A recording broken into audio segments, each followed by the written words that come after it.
ಇತ್ತೀಚೆಗೆ ವೀಲಿಂಗ್ ಪುಂಡರ ಹಾವಳಿ ಜಾಸ್ತಿ ಆಗ್ತಾ ಇದೆ.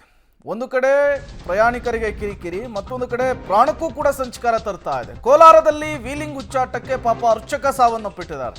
ಬಂಗಾರಪೇಟೆ ನಗರದ ವಿವೇಕಾನಂದ ರಸ್ತೆ ಬಸ್ ನಿಲ್ದಾಣದಲ್ಲಿ ಘಟನೆ ಆಗಿರುವಂಥದ್ದು.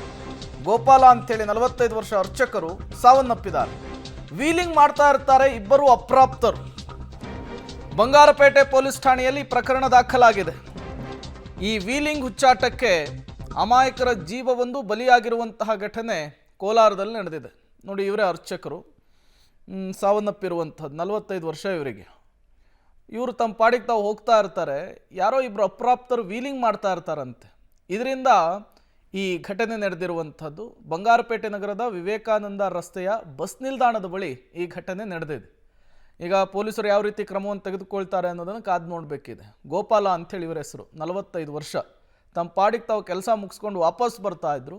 ಈ ಸಂದರ್ಭದಲ್ಲಿ ಈ ವೀಲಿಂಗ್ ಪುಂಡರ ಹುಚ್ಚಾಟಕ್ಕೆ ಅಮಾಯಕ ಜೀವವೊಂದು ಬಲಿಯಾಗಿರುವಂತಹ ಘಟನೆ. ಪೊಲೀಸರು ಏನೇ ಕ್ರಮ ತಗೊಳ್ಳಿ, ಏನೇ ಪ್ಲಾನ್ ಮಾಡಲಿ, ಈ ಅಪ್ರಾಪ್ತರ ವೀಲಿಂಗ್ ಹುಚ್ಚಾಟವನ್ನು ಮಾತ್ರ ನಿಲ್ಲಿಸೋದಕ್ಕೆ ಆಗ್ತಾನೇ ಇಲ್ಲ. ಬರೀ ಬೆಂಗಳೂರು ಮಾತ್ರ ಅಲ್ಲ, ರಾಜ್ಯದ ಬಹುತೇಕ ಕಡೆಗಳಲ್ಲಿ ಈ ರೀತಿಯ ಕ್ರೇಜ್ ಸ್ಟಾರ್ಟ್ ಆಗಿಬಿಟ್ಟಿದೆ.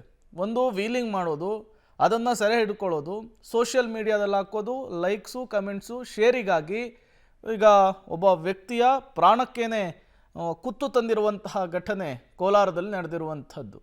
ಪ್ರತಿ ಬಾರಿಯೂ ಕೂಡ ಈ ರೀತಿಯ ಅವಘಡ ಆದಾಗ, ಅನಾಹುತ ಆದಾಗ ಪೊಲೀಸರು ಎಚ್ಚೆತ್ತುಕೊಳ್ತಾರೆ. ಅದಾದಮೇಲೆ ನೆಗ್ಲೆಕ್ಟ್ ಮಾಡಿಬಿಡ್ತಾರೆ. ಅದರ ಪರಿಣಾಮ ಈ ರೀತಿಯ ಅವಾಂತರಗಳು, ಅನಾಹುತಗಳು ನಿರಂತರವಾಗಿ ಮುಂದುವರಿತಾನೇ ಇದೆ.